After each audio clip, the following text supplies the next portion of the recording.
Hello students, welcome to the online edu class of science. In today's class, we will continue chapter number 8, Winds, Storms and Cyclones. Children, we all always heard in the news that many people died or injured due to thunderstorms majorly in rainy seasons. We also heard about many cyclones like Amphan, Nisarg, Fani hitting different places in India and the destruction caused by them. How and why they occurs, what can we do to cope with them and to survive? We have to discuss all this today. All the storms mostly occurs due to the wind currents. So let us find out how these wind currents generate.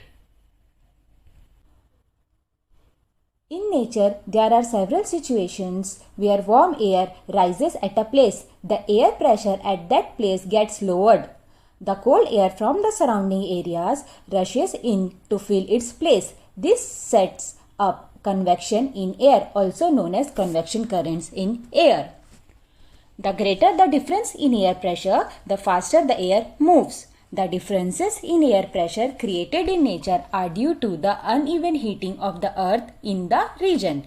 Thus, wind currents are generated due to unequal heating of the earth. It takes place in two situations.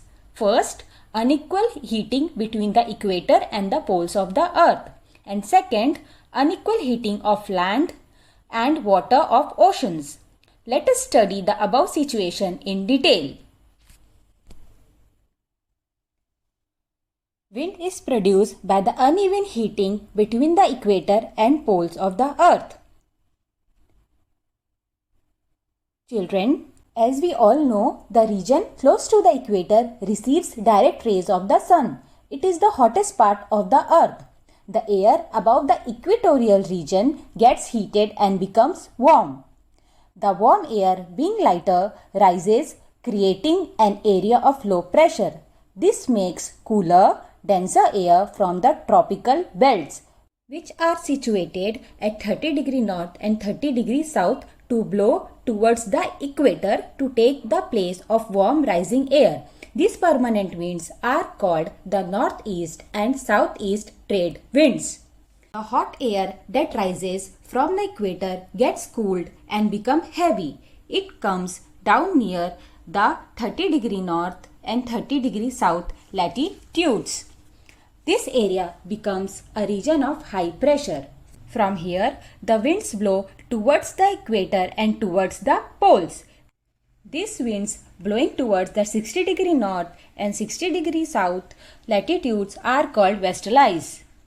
Again, the air at latitudes of 60 degree on both the sides of the equator is warmer than at the poles, which are very cold. So the warmer air at 60 degree latitudes rises up, creating regions of low air pressure, and cold air from the polar regions, being at higher pressure, rushes in to take its places. This makes the wind blow from the cold polar region towards 60 degree north and 60 degree south. These winds are called polar winds. Now children, we will see how wind currents are produced by the uneven heating of land and water.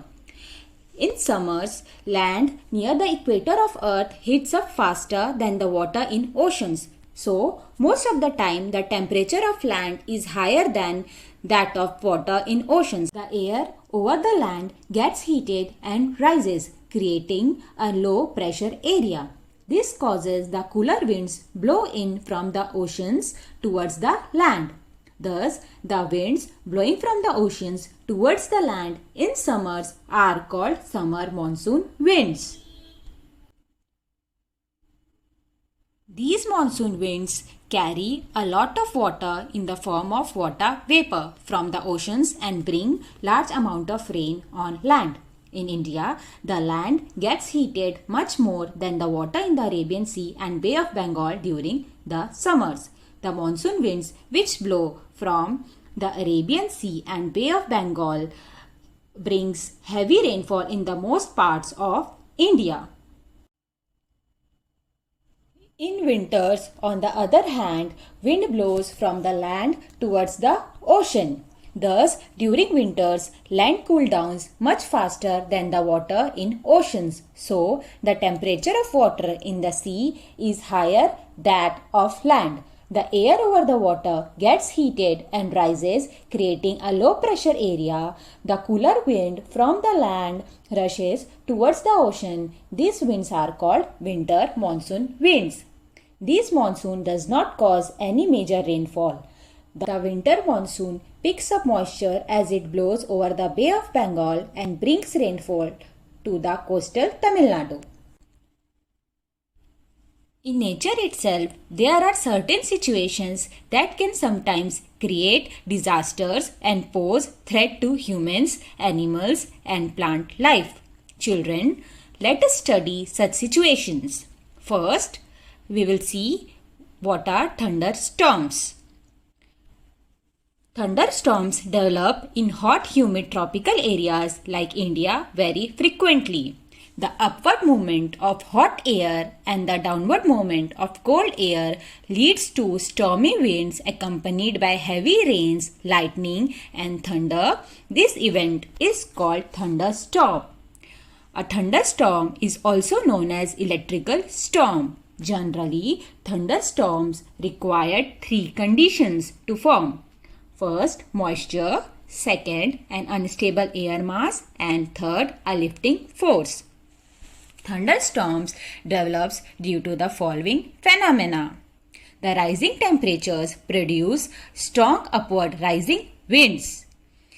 These winds carry water droplets upwards where they freeze and fall down again. The swift movement of the falling water droplets along with the rising air create lightning and sound. It is this event that we call a thunderstorm. Now let us see tornado. A tornado is a violent, dangerous, rotating column of winds having appearance of a dark, funnel-shaped cloud extending from the sky to the ground. The funnel of the tornado sucks dust, debris, and everything near its base and throws them out near the top. A violent tornado can travel at a speed of about 300 km per hour. Most of the tornadoes are weak. Now children, let us see cyclone. The word cyclone is derived from the Greek word cyclos, meaning the coils of a snake.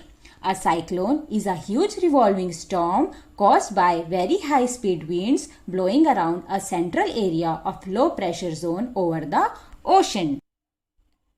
Now children, let us see formation of a cyclone. Difference of temperature between two regions, that is land and water, sets convection in air. Warm air rises as it is lighter and creates a low pressure area over there. Cool air converges to take the place of the low pressure area that is being created. Then children, that warm air rises, cools, and the water vapor condenses to form clouds. The bigger water drops in the cloud fall to the ground as rain, hail, or snow. Falling water droplets and rising air move vigorously to produce thunderstorm. Under certain weather conditions like low pressure and very high speed of winds revolving may develop into cyclone. The area of very low pressure at the center of the cyclone is called its eye. Once a cyclone is formed, it begins to move over the surface of ocean. The speed of wind in the cyclone is more than 120 km per hour. A cyclone needs a constant supply of warm and moist air. As the cyclone reaches the land, the supply of warm and moist air gradually stops and the cyclone dies. The east coast of India, especially the coasts of Odisha, Andhra Pradesh and Tamil Nadu, are more vulnerable to cyclones. Children, can you tell what happens when these type of storms hits any place? And what safety measures we have to take before a storm, during a storm, and after a storm. Let us see and understand. Before a storm, make arrangements to go to safer place. If you think the place you are residing is not safe, at once head to a place where you can find safety. Second, check if lightning rods have been installed in the neighborhood. Lightning rods help the huge amount of electricity in lightning to pass harmlessly to the ground.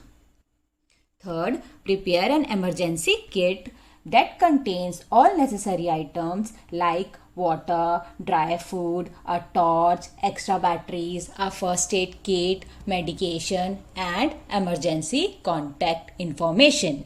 Also, make sure that important documents are stored in a safe place. Now, during a storm, evacuate your home if it is in a low-lying area or if you are asked to do so by officials. Do not use electrical devices and telephones during a storm as they are physically connected to electric lines. If you are outside during a storm, do not take shelter under trees. Lightning usually strikes tall structures. Don't panic. Stay calm. Help yourself and your family to survive. Now children, let us see what we can do after a storm. Do not try to wade through flooded roads. The depth of the flood waters might be more than you expect. Do not touch or go near broken cables since they may still carry electricity and can give you an electric shock. Listen to the radio for information about storm damage and the relief measures that are being taken by the government and other organizations and act accordingly. So, students, here we come to the end of our chapter. I hope you all understood it properly. Thank you.